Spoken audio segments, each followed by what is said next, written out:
Hi, everybody. This is Silvio Canto in Dallas, Texas on Monday, May the 20th, and welcome to our video commentary. You know, every once in a while, we like to take a look at what's happening in the politics in other countries, particularly the democracies. I know recently we've had a lot of discussion about what's happening in France with the marches. And those marches, of course, began because of an increase in gasoline tax. And people are saying, hey, you're taxing us already, cut it out. And now we see what just happened a couple of days ago down in Australia, where the Conservatives won a huge victory. And again, we see a bunch of experts who were proven to be wrong. All the experts had all the Liberals winning. All the experts said that Australia was going to support Liberal candidates who were calling for higher taxes, who were calling for more government, and who were supporting all kinds of climate change policies. Well, the voters had a different idea.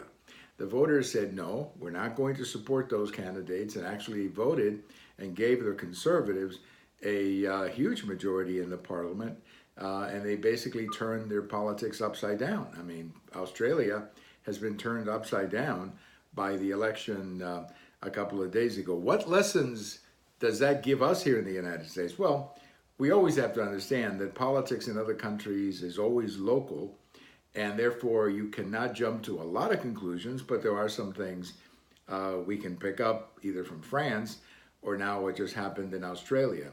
The first one is that be careful with experts. You know, I think that it might be time for every political party in the world to maybe hire new experts, because the experts were wrong in Brexit, the experts were wrong with Trump, and look at Australia. They were wrong with that too. So be careful with experts. Sometimes experts are just people who talk to the same experts, and what they end up doing is basically talking to each other rather than talking to people. So what I would suggest is, if you really want to find out what's happening in the country, stop talking to experts, get in a car and drive across the country and actually talk to people and listen to what they have to say. The whole question of climate change is one that I think is something that a lot of liberals do not understand. Climate change sounds real good on paper. It sounds real good on paper, and everybody theoretically is in favor of a cleaner world.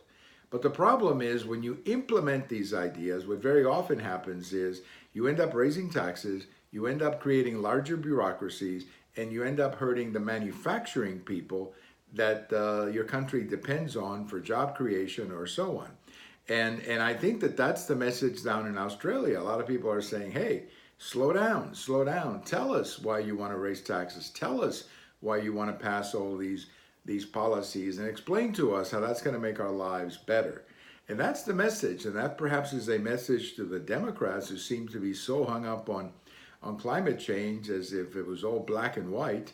Well, it's not black and white. It's more complicated than just saying that, you know, we've got 10 years left, or the Earth has 10 years left, or whatever it may be. But the bottom line from Australia is, be careful with the experts. And if a bunch of experts are telling you something, you may want to just say, hey, let me check this out for myself. Get in the car and go out and talk to people. Don't be surprised, though, if a bunch of people tell you something different than the experts. And that's sort of what happened in Australia a couple of days ago. Thank you for watching. We have all of these on YouTube, we have them on Twitter, and we have them on my blog. And if today's your birthday, happy birthday. Bye-bye, everybody.